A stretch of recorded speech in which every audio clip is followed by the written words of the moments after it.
and it is your baby. Understand that. If you have built a model, the onus comes on you in terms of how do you track and monitor that particular output. So which is why the second point is also very, very important.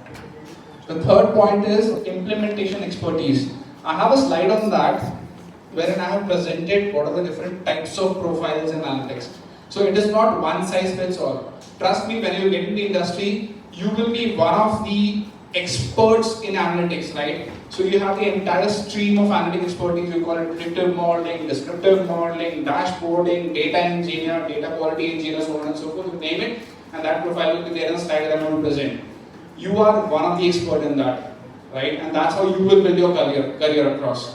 So expertise is not just one person. Expertise comes from business, comes from the entire analytics team that the bank or any other team would have built in, right? So that's the next point. Last but not the least, in terms of continuous monitoring is linked to point number 2 in terms of monitoring what output you have given, how it is working, not working, or is it a garbage. It's as simple as that. If you don't track and monitor, it will go for a toss. Trust me, it will become an academic exercise. Analysis done on Excel, but implemented properly and rigorously monitored, I would rate higher than a predictive analytics built on a Python, but implemented poorly. Always remember that, guys. And it is also time effort. I see, when you're working in an organization, it's not that you have jolly well time in terms of, okay, Dinesh, take 3 months of time, build a model which is having, let's say, so and so accuracy, and then come back. It does not work that way. It is time-bound exercise. Now it is up to you and your team manager and your entire analytics team in terms of what is the timeline you have and what is the best possible approach. Within that, should not be any compromise on implementation. With me on this, guys? So these are the key challenges, right? And honestly, when I look myself, let's say 10 years back or 20 years back, I used to think, yeah, this is very fancy term on the left-hand side. How do we go digital? How do I build AI/ML model? How do I do robotics process automation? This is not the focus area for you guys. This is where a lot of us, including me, have made mistakes in the past. Your focus should be on the right hand side. It's as simple as that. What is the business problem that I'm solving? Is it a cross sell? So let's say if customer is having product A, can I cross sell a product B? If customer is visiting physically towards a branch, can I pitch the customer in terms of going towards mobile banking? And who are those customers? What are those profiles? Now, how you reach that in terms of solution will have 10,000 different approaches.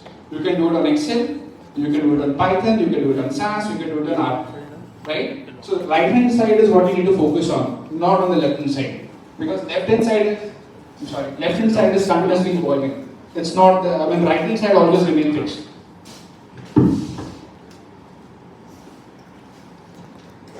Yes. Done. Now, how do we solve that? The point that I was making in terms of the overall analytics supply chain, right?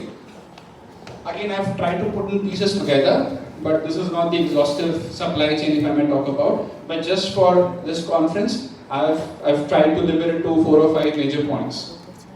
First one is business imperative. What are you trying to solve? Why is it so important? Does it need an analytics intervention, or does it need some other expertise? Is it a simple software kind of bug that you're trying to solve with analytics, or is it really a cross-sell problem that you're trying to solve with analytics? Business importance is very, very up in the ladder, guys. If you don't understand what you're trying to solve, you will never be able to solve. And trust me, it will become a theoretical exercise, as I mentioned in the start, in the introduction, right? So having a business imperative is very, very important. And this can't be done in silos. You have to literally chase behind the business stakeholders who's coming back to you with a problem. Load up with these questions. Why you want to do it? What do you want to achieve? What is your end objective? How are you going to implement? Why am I required? Why not any other guy who can just do a simple analysis for your team is important for you. Hence, business imperative. Second is, we talk about data, you must be going through Kaggle and all, right? When you get data in a very sophisticated manner. Trust me, in real life it does not work that way. Never. You think about stars and moons, you will be on ground itself. Right? But is it important to solve the business problem with the limited data? Answer is yes. and which is why I mentioned at the start, continuous monitoring and improvement. It is not a one-day exercise, it is not a one-month exercise, right? I can do cross-sell continuously every quarter. I can revise my model every 6 months to 9 months, right? With improvised data. So you need to have a roadmap for that. And that's not your job alone. It is an organization's job, right? But data is very, very important. You need to have a very, very robust data strategy. ठीक है, I have let's say only 15 data points right now. You reach out to your CIO, you tell that additionally I need 50 more data points, which is 6 months down the line. I will do with these 50 data points right now till 6 months. Good guys? So that's the second point. The third point is you kind of test the hypothesis from the business, right? When I say hypothesis without using jargon, you make certain assumptions at this stage, right? So let's say for example, if I talk about people who use Apple iPhone would be premium end customers in so and so age, coming from so and so geography, in Mumbai, living in so and so suburban areas, Soho areas, so on and so forth, right? You test these things over here, right? This is simply means validating your assumptions, how true they are, and you need to have business inputs at every stage, guys. It's not that only at this stage your business input goes for a toss. It's not at this stage. Every stage, this is just business imperative in terms of setting the objective in terms of what is that you want to achieve. But business goes along the entire supply chain. So you test your hypothesis. Then the next one is in terms of, so a lot of business, a lot of analytics project will fail over here. Or our focus is only till here. As I mentioned, if you want to do a practical implementation and not a theoretical exercise, these are the very two important levers that you need to focus on. One is, what is the way by which anything that I develop, even if it's a dashboard, even if it's a simple Excel formula based insight, how are they going to consume it on a day-to-day level, right? Because you want them to come back to you with problems again and again. It's not working fine. Okay, now I need to know why it is not working fine. For that to happen, the end user or one who has come to you with a problem needs to consume it, right? So that's the workflow integration. And last but not the least is frontline adoption. Frontline adoption is, let's say if you're building a model for a customer, how it is getting adopted. If you're building a model for internal stakeholder, let's say if I'm talking about I'm building a default model. So let's say there are 100 customers who are going to default. No, it will not do like this. There are 100 customers who are going to go default. Just like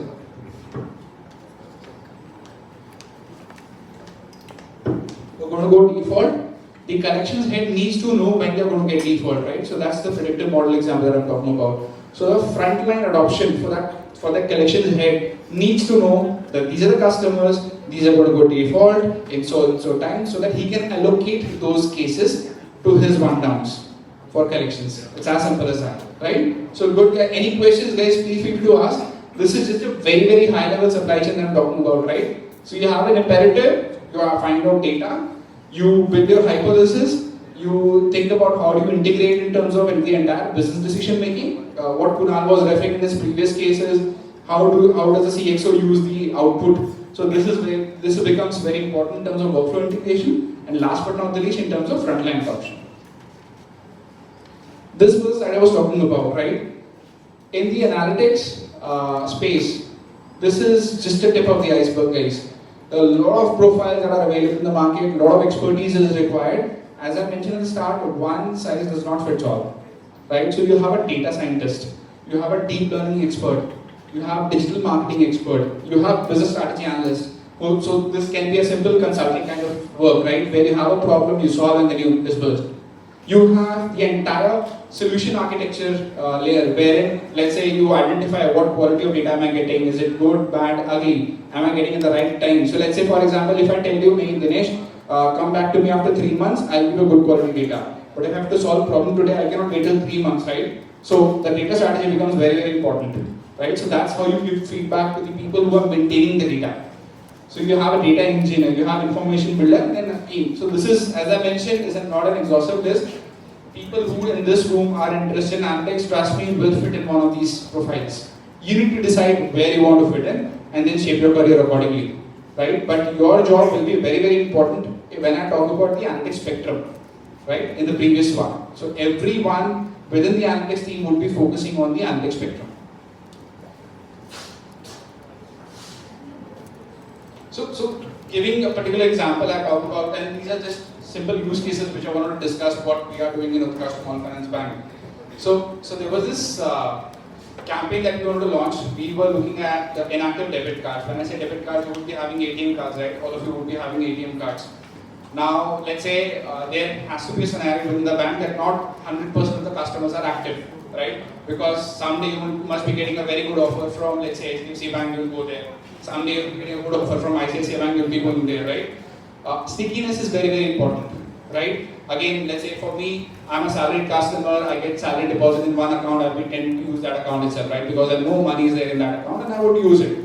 So how do I increase the stickiness of a customer so that customer would come back to me every now and then, right? So we built a recommendation engine for that, wherein let's say looking at the profile, the genre, the age, the geographic location of a customer. So let's say for you guys, maybe a book my show offer would be much relevant than maybe a restaurant kind of offer, right? Maybe in the order, right? So we built a recommendation engine for that, and we followed the entire process which I'm talking about.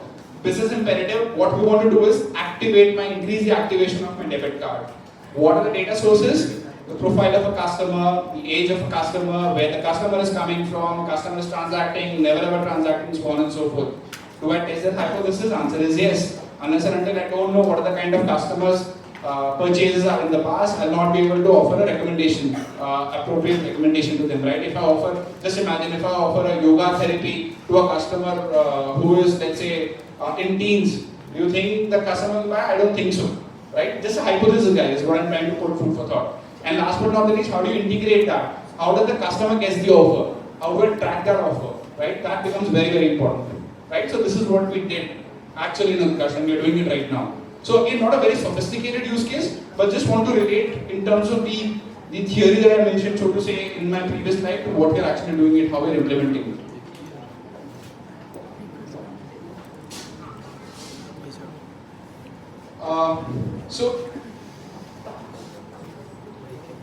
Sorry, this was the recommendation engine, and this is the fraud detection part, which I talked about, right? So your customer can be internal or external.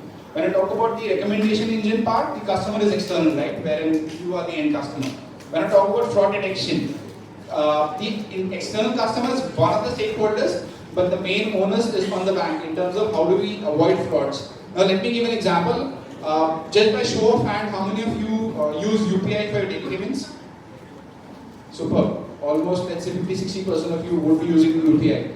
Just to give you a number, our bank is doing UPI, let's say in the range of 1 crore transaction in 3 months. Now, do you think that it is possible for someone to sit and see each and every transaction, whether the transaction is fraud or not fraud? Now imagine if I were to do that, your payment will never get sanctioned. With me on this, guys? So how do we do that? Use a fraud detection model for that. So that we improve the accuracy, we improve the productivity, because it's not directly proportional that if I'm doing 1 crore transaction, I need to have, let's say, 1,000 of people just do 1 crore transaction. It's not feasible, guys, right? And I have to improve customer satisfaction also. Let's say there is a term in statistics known as false positive. It simply means is the transaction is not fraud, but I tag it as fraud. Now let's say in 10 transactions that you have done, 4 times you receive a call from the bank that, sir, आपने transaction किया क्या? नहीं किया. अरे नहीं मैंने किया है. Right? So that also affects customer satisfaction. You will lose trust in that bank where you're getting a call every second transaction that whether you've done the transaction or not. Right? So how do I do that? So that's a fine balance that we need to maintain when you talk about fraud.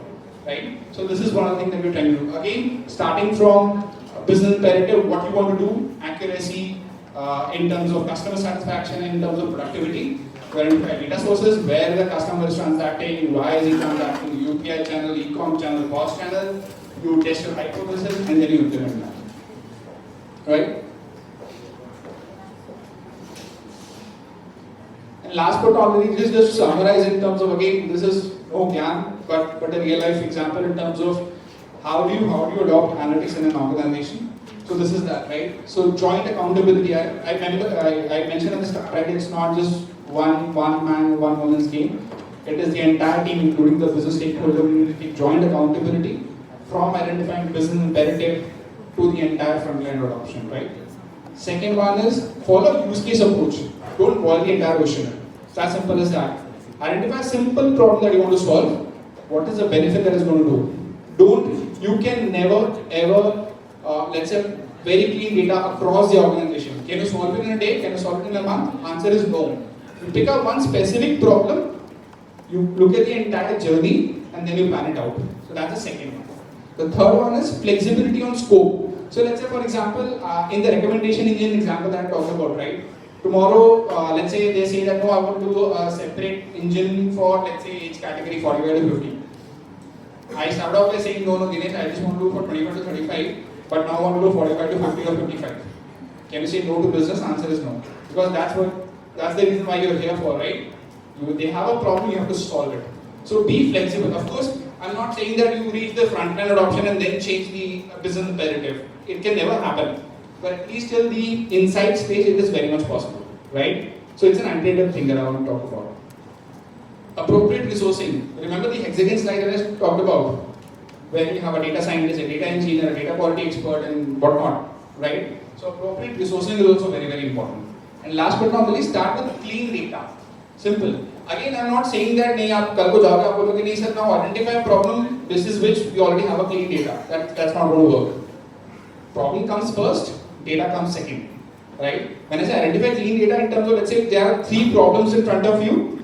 Out of that problem, you know, let's say these 2 problems are the ones that you can simply prioritize it because you have a clean data. That's what I meant by prioritization, right? So that's how you do it. Start with clean data. So that's it, guys. These are the 5 pointers. I hope, you're able to relate or maybe take away at least 4 or 5 of them in terms of whenever you get into any organization. Trust me, guys, focus on business. That's the thing that you're trying to solve. You're not here to build a model because it keeps on evolving. You would have heard about SAS, you would have heard about R, you will hear about Python, you will hear about PySpark. These things keep evolving. These are not fixed. You have to learn, unlearn, and self-learn. Right? That's the continuous thing that is there. Right? But business problem more or less remains same. Right? So that's what we are here for. So that's the reason I mentioned at the start that business analytics, the basic acronym that you coined it, is very, very important. Thank you so much, guys.